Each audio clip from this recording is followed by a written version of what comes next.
We're here today to talk about the Silicon Valley real estate market and then the Greater Bay Area, which is 13 counties and 5 regions. We'll come back to the slide at the end. I'm Richard Calhoun with Creekside Realty, working with buyers or sellers in Silicon Valley for the last 40 years.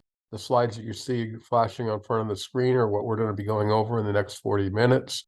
The market has definitely cooled a little bit, as we will be seeing in our slide presentation.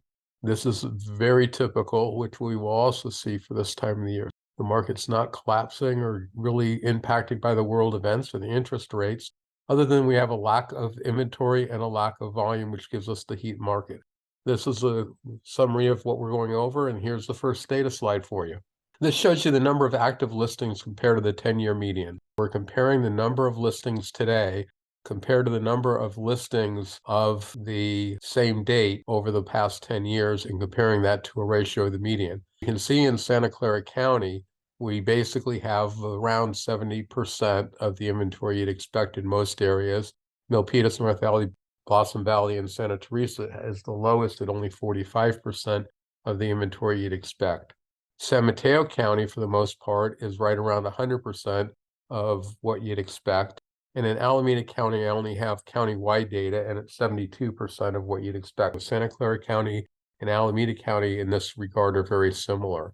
And it's basically, we have a shortage of inventory. It's pink in color on the map because that favors the seller. Now we're flipping over and looking at the other side of the equation. It's a supply-demand situation. The active listings is the supply. Now we're looking at the offers, which is the demand side. And in economics, it's the supply-demand ratio, which is the DUI, that determines what's happening with the scarcity of the product and therefore the pricing. Anyway, back to offers. Here, a shortage of offers is favoring the buyer. And you can see across the board, we have a shortage of number of offers. In Santa Clara County, you're probably still right around 70%. In San Mateo County, you're somewhere around 2/3, 67%, 65%.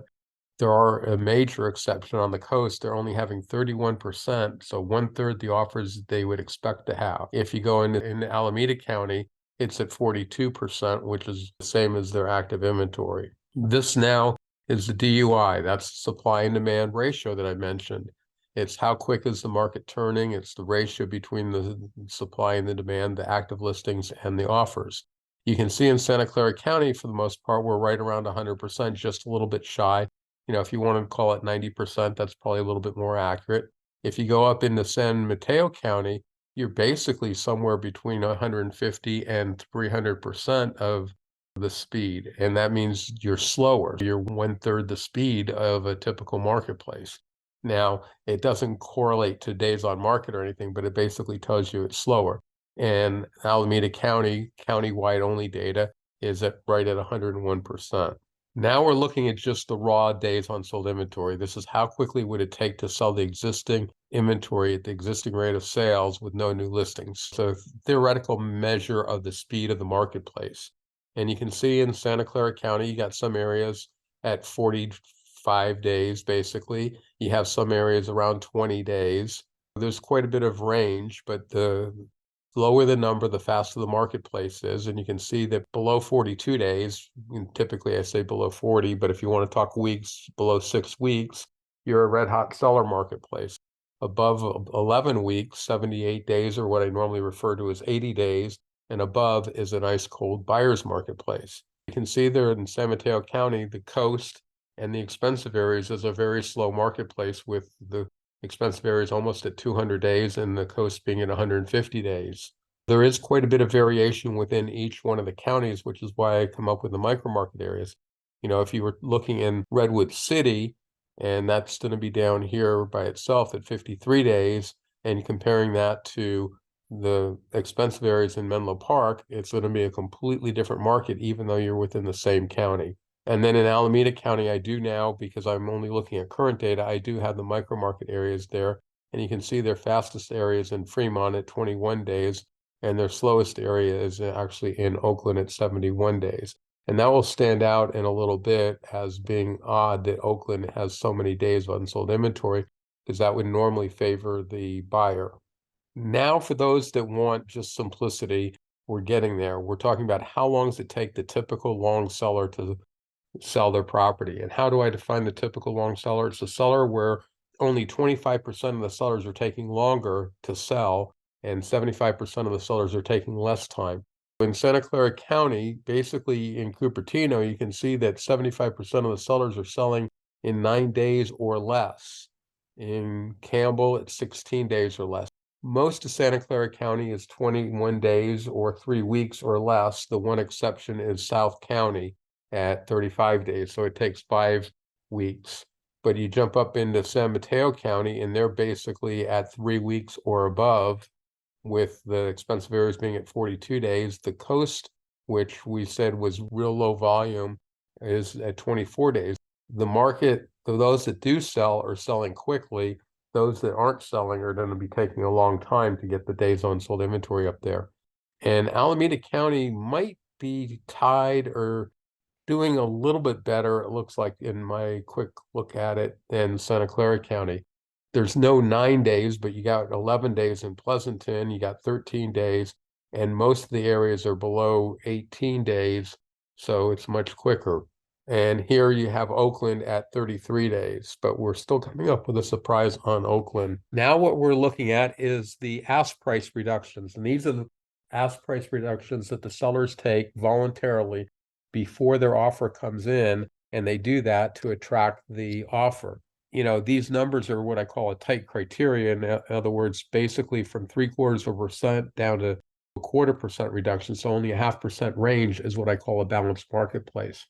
And the reason it's a tight marketplace or a tight metric is a lot of sellers do their homework before they put their house on the market. They're coming on to sell, so they price their home correctly. And if it's priced correctly, they don't have to adjust the price. And in a fast market, which a lot of the Bay Area still is in, they don't even have time to reduce their price. But you can see some of the areas like South County is taking 1.5% reduction, sort of the affordable areas are, and so is Campbell, all right around 1.5% reduction. And then you have Milpitas, you have Cupertino, Saratoga, Las Gatas.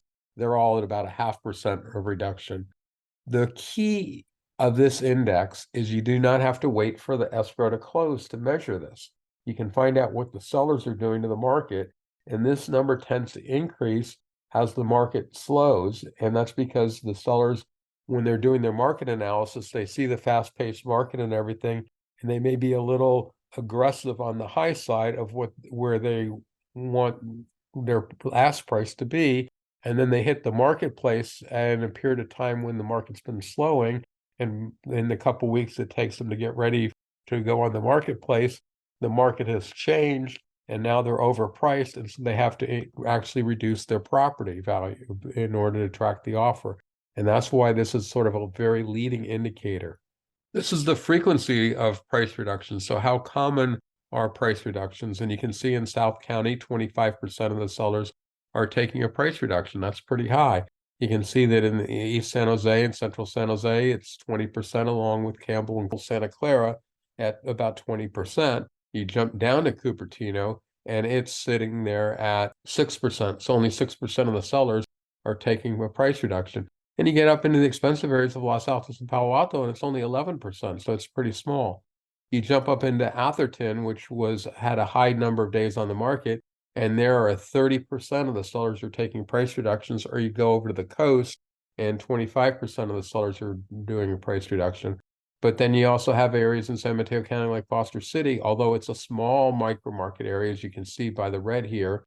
There, not a single seller has reduced their price of all the offers that have been accepted in the past 5 weeks.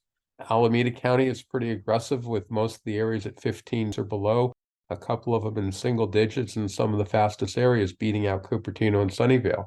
In fact, the fastest two are Pleasanton and Fremont. Now you're looking at overbids. So now we have to wait for the buyers to come in, make an offer, wait for that offer to close escrow before we know what the overbid amount is.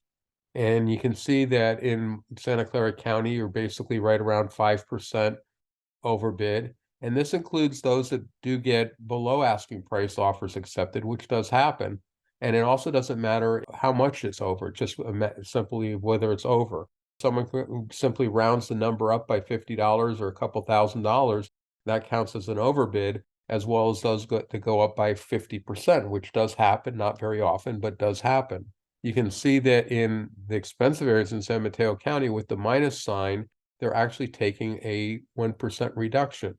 The surprise with Oakland is down here is even though they had a slow marketplace and price reductions going on, the overbids that come in are 13% above the asking price, which is one of the highest numbers. It's the second highest number. You wouldn't typically expect that, and that would tend to suggest that within the city of Oakland, there's a fast-paced marketplace and a slow marketplace.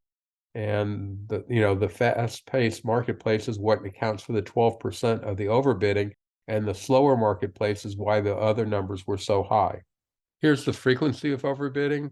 How common is overbidding? And you can see in Santa Clara County, you're right around 3/4 of the sellers getting more than their asking price. Now, obviously, if you jump down to South County or Saratoga, Los Gatos, or even Los Altos, Palo Alto, you're much closer to 50% instead of 3/4. But it's still, the majority of the sellers are getting more than their asking price. You jump up into San Mateo County, and it's basically right at 50%. You jump into Alameda County, and Alameda County is very much like Santa Clara County. Somewhere around 3/4 of the sellers are getting more than their asking price. This is the appreciation since the last 9 months of 2015. How much have we appreciated using the last 9 months of 2015 as our base since then? And it's really telling here. Look at San Mateo County in the west side of the Silicon Valley, Santa Clara County. You can see it's all blue. So that's some of the lowest appreciations. You come over into the east side of Santa Clara County and even down into South County, and it's pink in color, which is some of the highest rates of appreciation. And you can see the ranges are the highest is in Fremont at 90. Actually, I take that back, 97% down here in Newark. I don't know why my color coding is clearly wrong. The number is going to be far more accurate than the color coding. The color coding requires a lot more work by myself to get them color coded. And obviously I made a mistake on that. And each one is done individually. So that's how you can have one stand out and being incorrect. I will try to get that corrected for next week. But anyway, 97% appreciation, and the lowest appreciation is probably 44% in Los Altos and Palo Alto. Redwood City is not far behind at 45. It gives you a range of 45 to 97, almost 100% appreciation in just an 8-year period of time, which is not bad.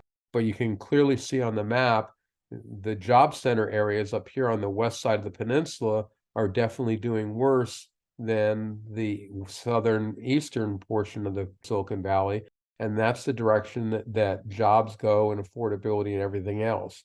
I think you're going to see a couple other slides where it's definitely pandemic related. Being close to job centers is not the high priority it used to be.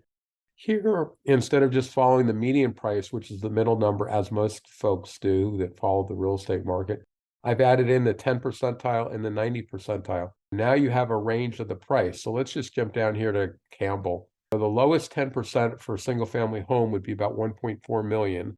The median is about 1.850, $1.8 million. And the most expensive is just shy of $2.5 million. So you can quickly see that in a $1.1 million range, 80% of the homes in the Campbell, Santa Clara, Cambrian, Willow Glen area are all within that tight net range. So you can quickly find out, what the price range is of each of the different micro market areas. And here the color code is simply based on the most expensive.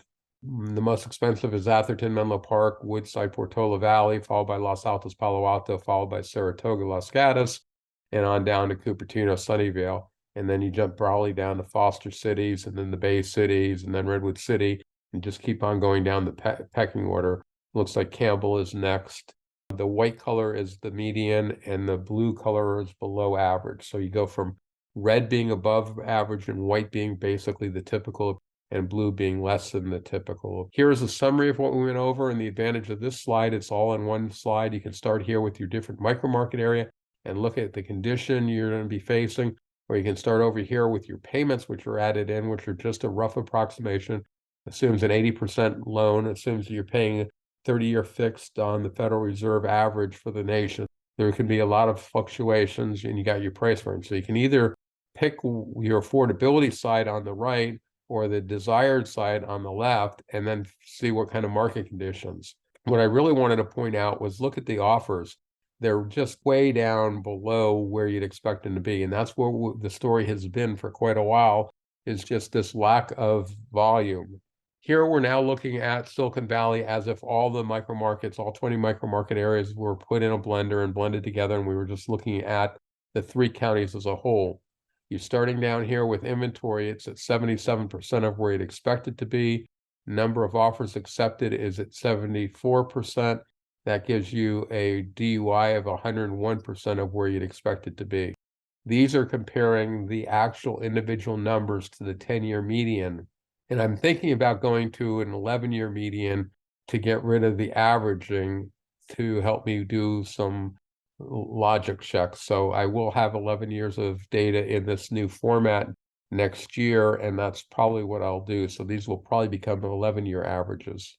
Now, this table's been up here for the bottom line, and what I've been trying to show people is just the lack of volume. You can see that it's been the 25th worst year out of the last 25, the 10th worst year out of the last 10 years. Now we're the 9th worst year out of the last 10, and we're the 23rd out of the last 25. What year is now lower than the current year? Last year, and not by much. Last year, we only sold 1,832 homes at this time. This year, we beat it out by a little bit at 1,863. So we're selling 31 more homes than we did last year, which is basically a 2% increase. Not a huge increase, but still an increase. And, it's an indication, though, that we're still very close to the bottom. We're only 7% above the 25-year low, and we're 2%, as I said, 1.7% above where we were last year. So we are now selling, and that just changed this particular week. And, it's going to be interesting to see how we compared last year to this year going forward. This lack of volume may be the new norm, but I suspect that we're going to see more inventory coming on. And it may take a couple years for more inventory to come on because everybody accelerated their buying plans with the pandemic because everybody's housing needs changed at the same time. And that gave us a robust volume. And now everybody that would have been moving, in the next couple years has already moved. So there's a lack of sellers and there's a lack of buyers. Here we're looking at the payment for the different prices. So this is the cheapest 10%. So you can buy a single family home with a monthly mortgage payment of about $7,600. The typical buyer now in Silicon Valley is getting a mortgage payment of about $13,500. And the most expensive seller or buyer, if they're doing an 80% loan, is coming away with a mortgage payment approaching $28,000 a month. Now we're going to look at something that's pretty interesting, and I don't know of anybody else that's doing this kind of analysis, but it's looking at the ask price reductions distribution. You take a given week, they're all given weeks, and I use a 5-week moving average, which I call a month. But when we step through this, we're initially jumping a month at a time, basically 4 or 5 weeks to keep the day of the month about the same, but the day of the week is always the same. And that's because I use a real estate fiscal year, which starts on March 1st of every year because of leap year, and then goes through February 22nd, and then jumps forward again to March 1st. So what we're going to do is we're going to step down, and as you go down into the right, which the first couple steps do, that's a decreasing marketplace, a slowing marketplace. And then you'll see that it rapidly increases, and then you can see the peak up here, and then you can see that we bounced around quite a bit. And now in the last couple of weeks, we've been heading down. So without further, here we go. That's a year ago, 11 months, 10 months ago was the bottom. Now we're coming up, and that's the peak 5 months ago. And now we're bouncing around. You can see there's a lot of bounce. And now we're going to start a steady progression downward. There was a bounce up. So you can see the general trend now is down. And in the next couple weeks, we're probably going to see fairly significant drops in this because last year wasn't that much different than this year. And it's just the price reductions tend to go up as the market slows down. Remember, I said that earlier. People have been looking at what's been happening this summer. They tend to think that they're in an aggressive marketplace. We're going into the holidays at the end of the year, starting actually with Halloween. And then you have Thanksgiving, and then you have all the end of the year holidays and the New Year's, and then we're off to the races again. this is not, in fact, you can look at this worst ever slide was December 27th of 2022, just last end of the year last year. I expect a fairly similar pattern this year. We may not go down as far, but I do believe we're going to see much more progression downward. Now we're looking at sort of the same thing, looking at the overbid. So this is what the buyers are doing when they come in. And now the disadvantage of this is there's a 5-week delay in getting the information, because an offer gets accepted, goes into escrow, and then you have to wait for the escrow to close to get that sale price. So here we go. Right there's about the bottom. Now you're going up. There's the peak, and it stays at the peak for a long time, and we really haven't shifted off the peak yet. And the peak is not only just this current Friday, the green line right there, but it's really 5 weeks earlier than that. So you're really going back into August, and back in August, the market was still pretty aggressive and really wasn't dropping much yet. You go back into September, because you have 25 days in October at this point, and we don't have 25, we only have 20. In fact, I should mention that right now. You'll notice that this date up here is October 25th. It's in the future. That's a partial week. October 25th is my next full week. To get this data through midnight Friday so that you have current data, I break away from my current real estate week moving forward 7 days at a time and do what I call a partial movement. In other words, I go from the 18th, which is the last full set of data 3 days ago, to the 21st. So this data is as of the 21st going back 35 days, not the 25th. I put the 25th up there so I don't have to go and change all the dates. So anytime you see a date in the future, which you will see a fair number of them, that is just the data for through midnight the previous Friday. So it's current data. Next week, the 25th will be accurate because it will be data for the 25th. Now what we're doing is trying to compare the data to the 10-year median. And the 10-year median is the blue line. That's when you're in a cold marketplace. The gray line is when you're in a typical marketplace. And the red line is when you're in a red hot marketplace. And the purple line is where we are right now. So you can see that inventory has been very limited. We've been basically right at the low of the 10-year of where you'd expect it to be. We now have a little bit more, but you're basically right there. So it's the vertical separation between the gray line up here, which would be where you'd expect inventory to be, and down there is a hot marketplace. From an active inventory point of view, you're in a very active marketplace. Now we're doing the same thing with the number of offers. Now a lot of offers is a red hot marketplace. So that's on the red line now is on the top. The gray line is going to always be in the middle. That's where you'd expect the number of offers to be. And the blue line is the least number of offers you'd expect. And you can see that the least number of offers you would expect is exactly where the purple line is. So we're having a very low volume of offers accepted, lowest you'd expect. Now here is the unsold inventory. So now you're looking at the ratio. And because we have limited inventory and because we have limited offers, the ratio between the two is right now right on top of the gray line. So we're having a completely typical marketplace. But now look at where we were just, a little bit before, maybe June 1st, we were down here at a red hot marketplace where the imbalance was there and the DUI was red hot. We've now gone from a red hot marketplace to a balanced marketplace. So there's been a pretty significant slowing, and that's been the slowing in just about the past 5 months. 41 days of unsold inventory is still a fairly past marketplace, but the fact that you were at 28 days just a couple months back, it's pretty significant. Now you're looking at days of unsold inventory versus typical. When you're below the black line, if you were on the black line, it would be completely typical. And you can see we're right now at 101% for all intents and purposes. But earlier this year, we were at 75%. So much faster marketplace. And that's why I did the red line down here, is if you're below the black line, you're in a hot marketplace. If you're above the black line, you're in a cool marketplace. And with the rate of change of this, recently, basically, this line, the vertical faint line here is September 1st. So basically from August 1st until now, that's been a pretty abrupt change. You've gone from 75% a fast the pace marketplace to one now that's 1% slower than you would expect. Now we're moving on to something that's pretty simple. We're looking at the days on the marketplace. This is that long typical seller. And right now we're at 19 days, and 19 days is the least you'd expect. That hasn't increased yet. And even though this is a leading indicator, it's still a lagging indicator because it takes time for the days on market to increase. So your DUI is of more instantaneous change. Days on market, in order to have that increase, you have to have the bulk of the properties on the market being on the market for a longer period of time.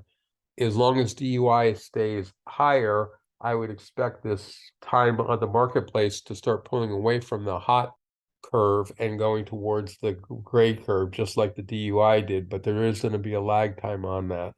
Now we're looking at where we are compared to typical. And just like the DUI, it was down at 75%. The time on market is still at 72%. So for a seller that wants to sell their house quickly, now is still a very good time to be going on the marketplace because you're going to sell the property in 70% of the time that you normally would. And that's the long typical seller. But what it boils down to is if you price your home correctly where the market actually is, you will sell and you will sell quickly. But it's a challenge sometimes to determine what a property is really worth. Now we're looking at the average price reductions. Here you're looking at asking price reduction. You're basically somewhere around 98%, 98% of the seller's asking price. And again, this is that tight criteria. Even in a cool marketplace, you'd expect it to be 98.2%. The range is only from, in a hot marketplace, you're at 99.5 to 98.2. That's only a 1.3% change from a hot marketplace to a cool marketplace, but you can still see the trend. And we've been basically right where the median has been, where you may be starting to pull away right now, and we may pull away further. But the huge advantage of this is a leading indicator. In fact, just come back here to last year, beginning of last year, so almost 2 years ago. When did the market turn? If most people say the market turned this is April 1st here, so if it was during the month of April, it would have been somewhere over on this side of that vertical line. If you have other people saying May, you're way over here. This indicator started to change way back in February. It's a leading indicator. It gives you a heads up of something's about to change. And you also have to look at what the market normally does, because the market rolls up and rolls down. So these three thin lines are what the market typically does. And that's why I have those lines on there. It's a huge yearly cycle. So what you really are trying to do is judge yourself on where the purple line is relative to the red, the gray, and the blue. And so even though the market rolled over, the real question is it gaining or losing ground from the red? And you can see in the first part of the year, it was gaining. And now from about maybe March 1st on, it was losing and catching up to the red line. That's when the market really changed. So you can't look just at the indicator. You have to look at what your reference points are. And there's a lot of fudge interpretation. If someone wants to come back and say that the market doesn't typically turn until April 1st, because that's when the typical market changes, that's fine. Now what we're looking at is the sellers that take the 10% of the sellers that take the biggest price reduction. How much of a price reduction are they taking? So right now in Silicon Valley, they're taking a 13% price reduction. And then again, that's because the bulk of the sellers are taking no price reduction whatsoever. But the 10% that are most likely to take price reductions, they're now taking a 13% price reduction. It's 15% in a cool marketplace, it's 11% in a typical marketplace, and it's 9% in a hot marketplace. Price reductions right now are 22% above where you'd expect them to be. Frequency of price reductions, you still have less frequent price reductions. We're down here at 16%. The typical is somewhere around 18%. Of hot marketplaces, 12%. So it's between the two. And, it changed from the first and second quarter. First quarter was up here in a cool marketplace, improved down here to a medium marketplace, improved a little bit more.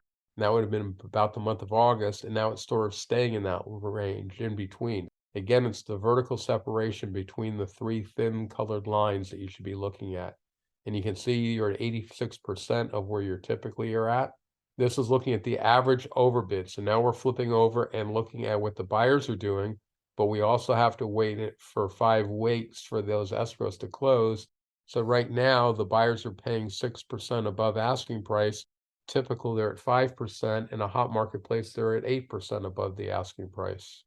This is the frequency of overbidding. Typical is 63%. Right now, you're at 68. In a hot marketplace, you're 74. And again, it's the vertical separation. How close are you to the red? How close are you to the gray?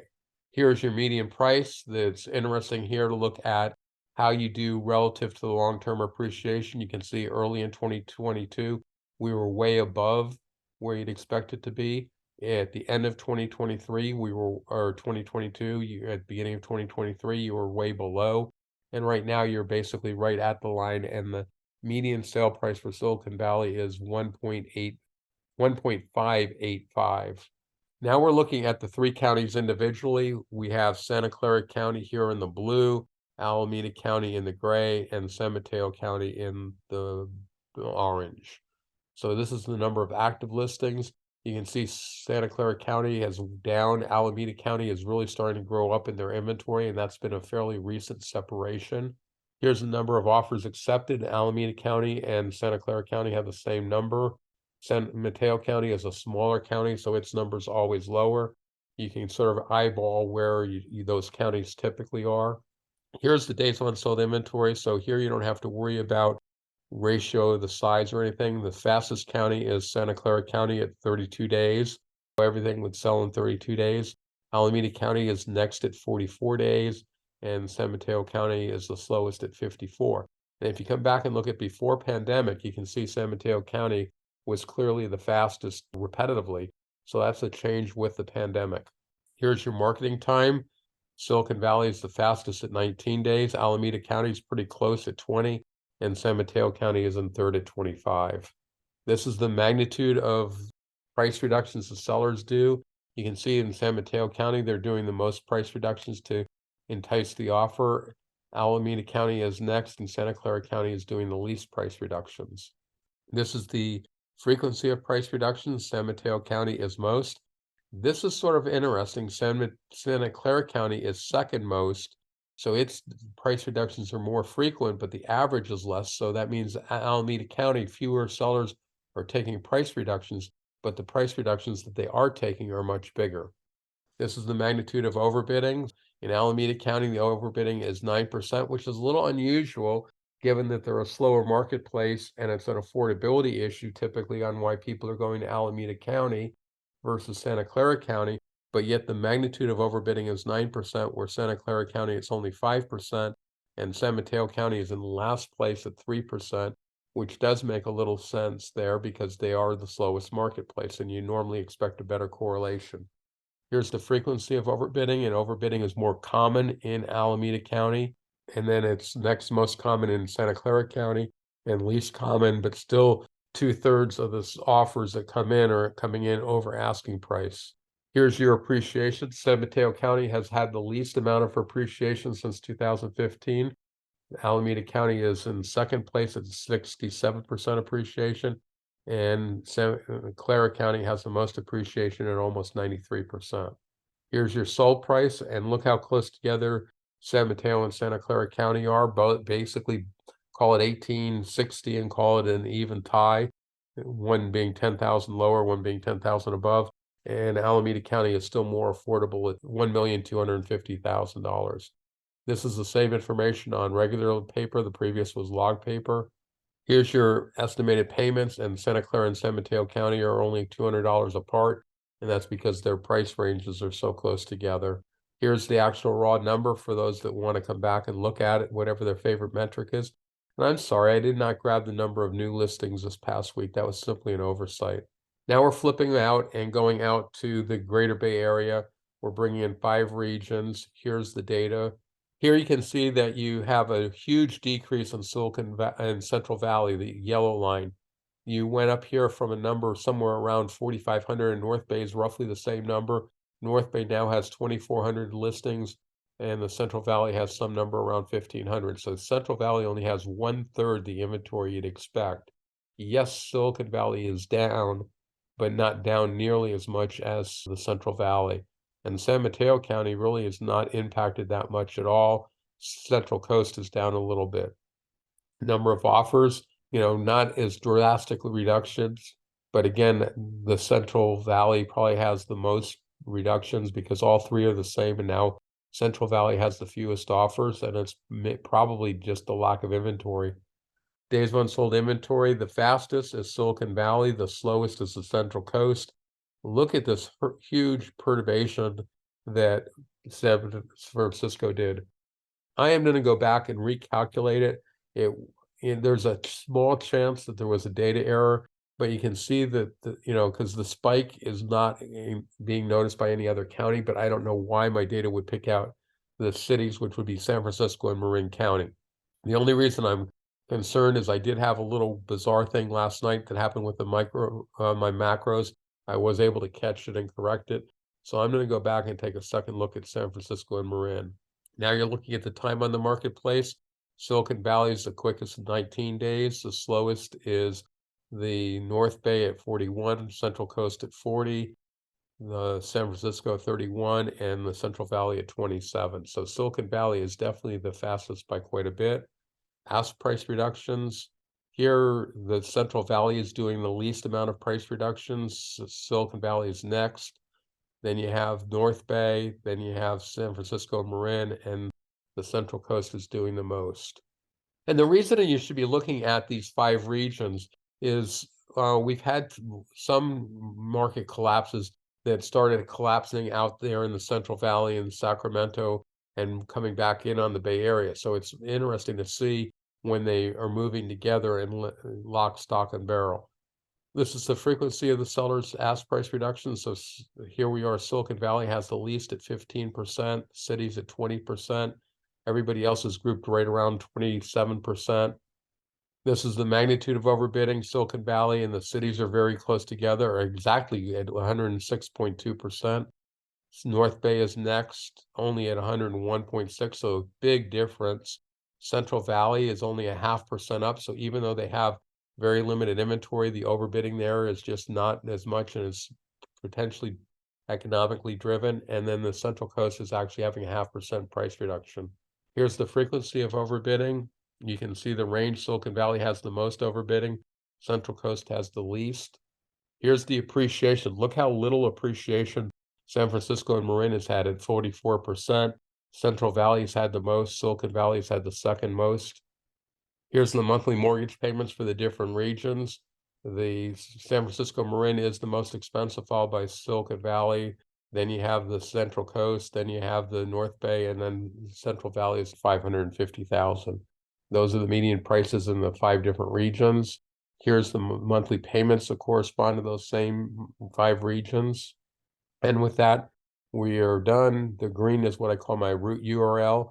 That gets you to the YouTube archive of all my past presentations. You add in 2023 and you get to the presentation Saturday morning live at 9 a.m. and you can answer questions if we have time.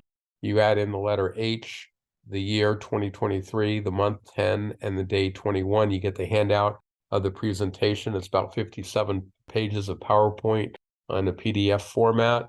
And I try to get that up about 10 minutes before the hour, and I did achieve that today.